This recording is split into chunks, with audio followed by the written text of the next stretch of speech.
الصراط المستقیم کا ذکر ہے، اہدنا الصراط المستقیم، اور خود خداوند تعالیٰ کا فرمان ہے، اور قرآن کے حوالے سے یہ بات ظاہر ہوتی ہے کہ جو ہدایات کا مجموعہ اللہ تبارک و تعالیٰ ہمیں دیتا ہے وہ صراط مستقیم ہے، اور قرآن میں یہ کہلوایا گیا کہ ان ربی علی صراط مستقیم، اے رسول کہہ دے کہ میرا پروردگار صراط مستقیم پر ہے، اور حضور سے فرمایا گیا انک علی صراط مستقیم، تو بھی صراط مستقیم پر ہے، انک لتہدی الی صراط مستقیم، تو صراط مستقیم کی طرف ہدایت کرتا ہے۔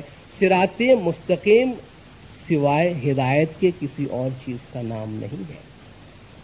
ایک مجموعہ ہدایت، زمین پر انسان کس طرح اپنی زندگی گزارے اس کی جو ہدایت ہے اس کو صراط مستقیم کہا جاتا ہے، اور حضور اکرم نے مولا مشکل کشا مرتضی علی صلوات اللہ علیہ کے بارے میں فرمایا کہ یا علی الصراط صراطک والموقف موقفک، کہ اے علی راستہ تیرا راستہ ہے اور جو منزل ہے وہ تیری منزل ہے۔ ایک اور کنسپٹ جو بنیادی قرآن میں ہے، حبل اللہ، اللہ کی رسی، وَاعْتَصِمُوا بِحَبْلِ اللَّهِ جَمِيعًا وَلَا تَفَرَّقُوا، تم سب آپس میں مل کر مضبوطی سے خدا کی رسی کو تھامے رہو۔ خدا کی رسی سے کیا مراد ہے؟ کیونکہ اس رسی کی کچھ خصوصیات موجود ہے، وہ رسی ان خصوصیات پہ پورا اترتی ہے یا نہیں؟ پہلے خدا فرماتا ہے وَمَن يَعْتَصِم بِاللَّهِ فَقَدْ هُدِيَ إِلَىٰ صِرَاطٍ مُسْتَقِيم، جو اللہ کو پکڑتا ہے اسے صراط مستقیم کی ہدایت مل جاتی ہے۔ اللہ کو کوئی کیسے پکڑ سکتا ہے؟ وَمَن يَعْتَصِم بِاللَّهِ فَقَدْ هُدِيَ إِلَىٰ صِرَاطٍ مُسْتَقِيم، جو اللہ کو پکڑتا ہے اس کی صراط مستقیم کی طرف ہدایت ہو جاتی ہے۔ اللہ کو پکڑنا کیا ہے؟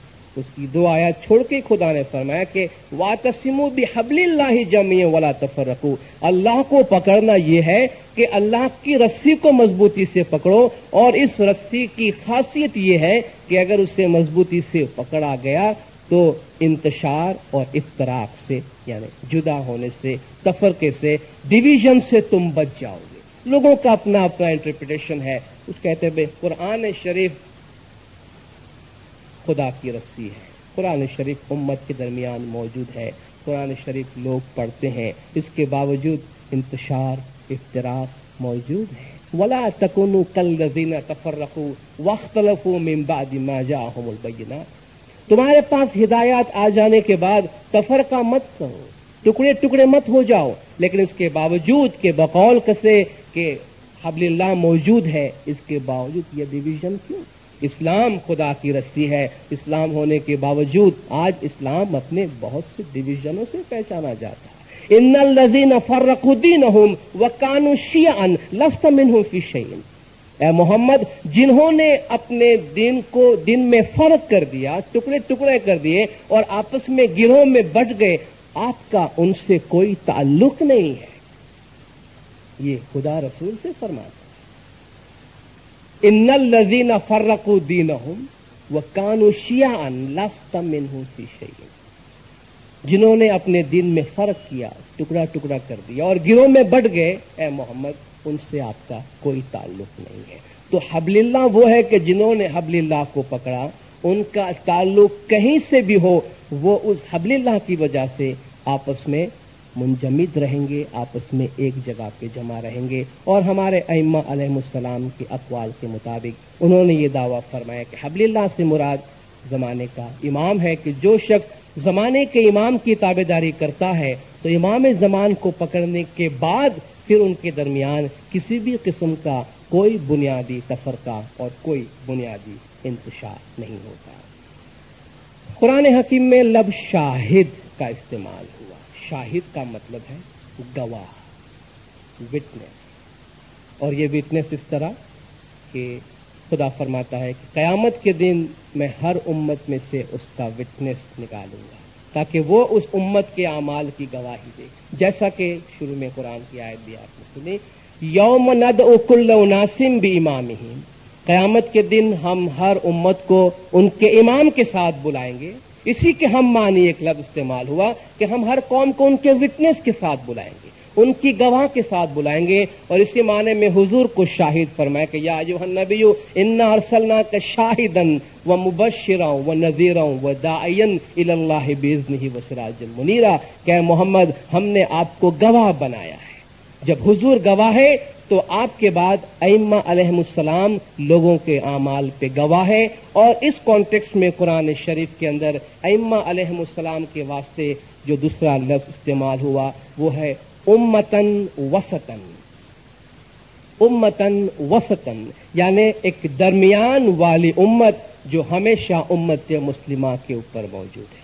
وَكَذَلِكَ جَعَلْنَاكُمْ أُمَّةً وَسَطًا لِتَكُونُوا شُهَدَاءَ عَلَى النَّاسِ وَيَكُونَ الرَّسُولُ عَلَيْكُمْ شَهِيدًا، کہ اے ائمہ کے گروہ، اس سے مراد سارے ائمہ ہیں، کہ ہم نے آپ کو لوگوں کے درمیان امتاً وسطاً بنایا ہے، درمیانی امت بنایا ہے، تاکہ آپ لوگوں کے اعمال پہ وٹنس رہیں اور رسول آپ میں وٹنس رہے، کیونکہ اگر آپ لوگوں کے اعمال پہ وٹنس نہیں ہے تو قیامت کے دن تمام لوگوں کو ان کے وٹنس یا امام کے ساتھ کیسے بلایا جائے گا؟ بعض لوگوں کا قول ہے اس سے مراد امت مسلمہ ہے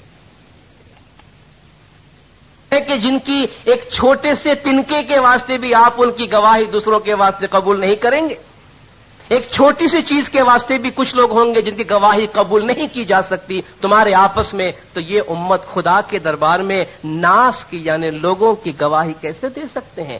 اسی امت کو خیر امت کہا گیا ہے کہ کنتم خیر امت اخرج